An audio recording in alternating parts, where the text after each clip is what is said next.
अंगूठे का इस्तेमाल नहीं होता। जिस दिन से एकलव्य का अंगूठा कटा तो अब जो है ऐसे 4 उंगलियों से तीरंदाजी होती, पता लगा लीजिए। तो इसलिए मैं आपको कहना चाहता हूं कि बातें बहुत लंबी हो सकती हैं, लेकिन आज जितने भी जिम्मेदार साथी बैठे हैं ये बहुत अच्छी शुरुआत है। और जहां भी हम लोग तो बहुत लंबे समय से संघर्ष कर रहे हैं, लेकिन जहां भी कोई आदेश होता है, चाहे भंते जी के द्वारा, चाहे आपके सामाजिक संगठन के द्वारा, क्योंकि अभी एक लड़के का फोन आया था तो वो कह रहा था भाई साहब वो फलाने वो भाजपा में चले गए, नाम भी लेकर राजेंद्र अग्रवाल भाजपा में चले गए। तो हमने के जौन घर में यार आग लगी हो तो आग से बचने के लिए कोई ना कोई तो घर देखना पड़ेगा। अब तुम्हारे घर में तो लग गई आग, क्या करो जाए।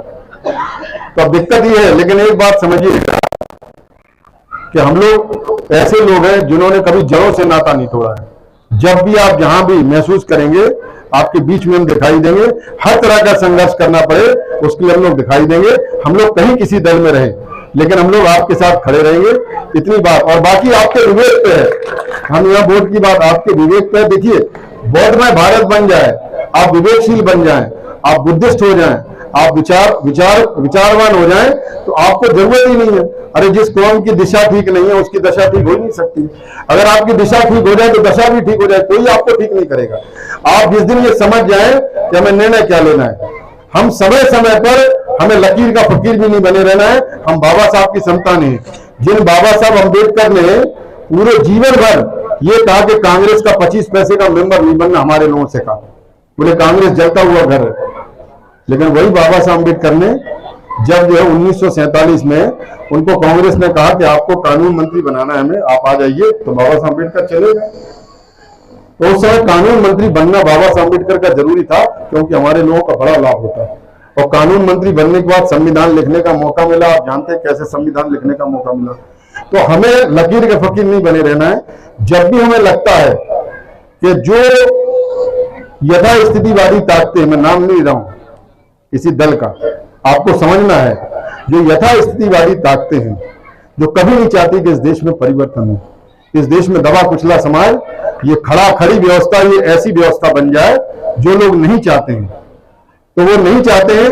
लेकिन जब भी ऐसा मौका मिले कि जो लोग खड़ी व्यवस्था को बनाए रखना चाहते हैं, अगर इसको कमजोर करने में अपने दुश्मन के साथ आपको खड़ा होना पड़े, आपका उसने कोई नुकसान किया हो, तो दुश्मन के साथ खड़े होकर यथास्थितिवादी लोगों को आपको सबक सिखाना पड़ेगा, तभी हम बच सकते हैं।